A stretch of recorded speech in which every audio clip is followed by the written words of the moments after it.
Pemirsa, Anda masih bersama kami di Presisi Pagi. Ancaman di darat, laut, udara, dan bahkan ancaman cyber menjadi fokus latihan gabungan AS Indonesia Super Garuda Shield, yang juga melibatkan banyak sekutu AS dan negara kawasan. Mengapa latihan ini terus dilakukan dan apa manfaatnya bagi kedua negara? Berikut laporan Virginia Gunawan dari VOA. Sedikitnya 5.500 tentara dari 10 negara termasuk Amerika Serikat mengikuti latihan gabungan militer Super Garuda Shield yang diselenggarakan TNI Republik Indonesia. Sejumlah negara lain mengirim pemantau. Di masa transisi pemerintahan, Dubes AS untuk Indonesia menyebut AS siap bermitra dengan pemerintahan Presiden terpilih Prabowo Subianto. We have worked with the new president because he was Minister of Defense. He is well known to us and we have worked together because of his position in this government. Seperti tahun sebelumnya, Latgab bertujuan untuk meningkatkan interoperabilitas dan kemitraan militer negara peserta. Tahun ini, serangan siber jadi salah satu tambahan materi yang dibahas. TNI menekankan Indonesia kukuh pada ideologi non-blok dalam kompetisi AS Tiongkok. Kan tidak bisa kita menyatukan satu doktrin untuk menjadikan satu, dan kita bukan aliansinya dia. Ya, kita hanya mencari, melihat mana yang lebih baik untuk diadop oleh kita. Tak hanya dengan Amerika Serikat, Indonesia dan negara-negara di kawasan juga menggelar latihan gabungan militer dengan Tiongkok, negara kompetitor utama AS di kawasan yang berseberangan dalam memandang kebebasan navigasi di Laut Cina Selatan. Analis menilai tak jarang latihan gabungan militer adalah bagian dari diplomasi pertahanan. These exercises are primarily a form of defense diplomacy. And they're meant to send political signals. They're often more important about the kind of strategic signals they send than actually the military value of them per se.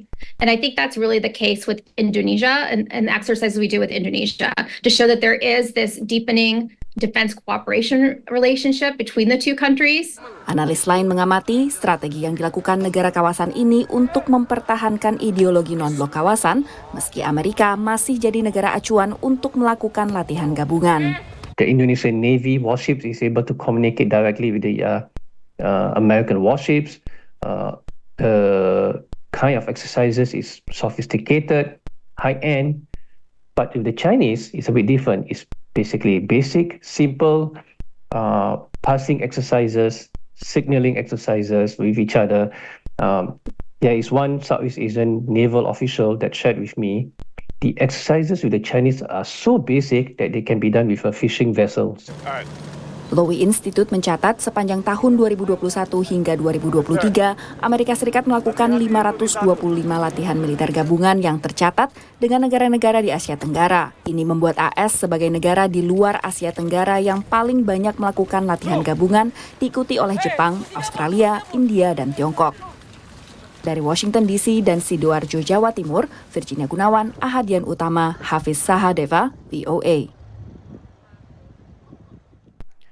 Pemirsa, Perdana Menteri Inggris Keir Starmer membantah laporan bahwa AS kecewa dengan pembekuan 30 dari 350 lisensi ekspor senjata Inggris ke Israel.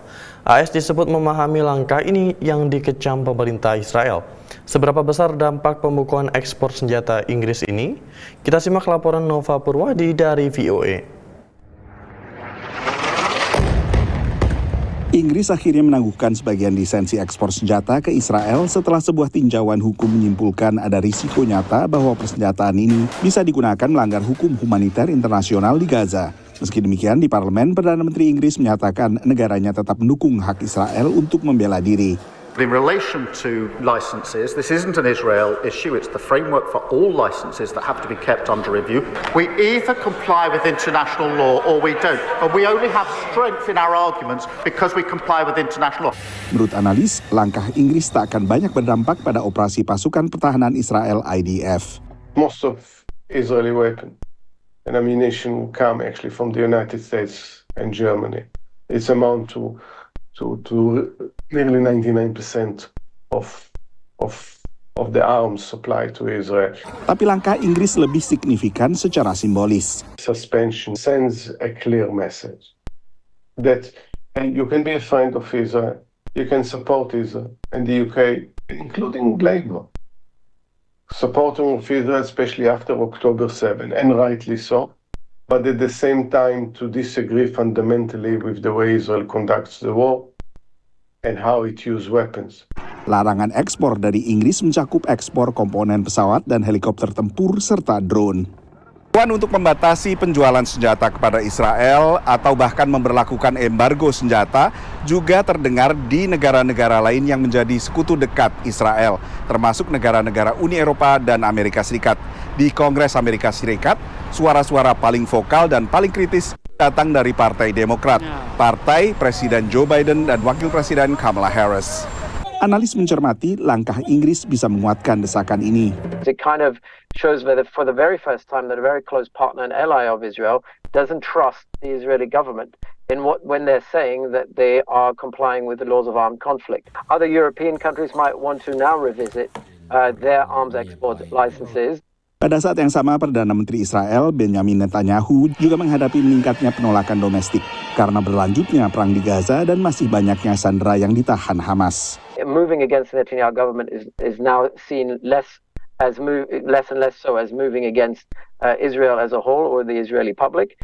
Israel membantah telah melanggar hukum internasional dalam serangan balasannya ke Gaza dan hanya mengarahkan serangan kepada kelompok Hamas selaku serangan 7 Oktober yang menewaskan 1.200 orang. Hamas dituduh bersembunyi di sekolah, rumah sakit, dan menggunakan warga sipil sebagai tameng hidup. Sementara kritikus terhadap perang menyoroti banyaknya warga sipil yang menjadi korban, yang menurut Kementerian Kesehatan Gaza yang dikelola Hamas telah melampaui 40.000 orang. Dari Washington DC, Nova Purwadi dan tim VOA. Pemirsa, tetaplah bersama kami, Presisi Pagi akan segera kembali.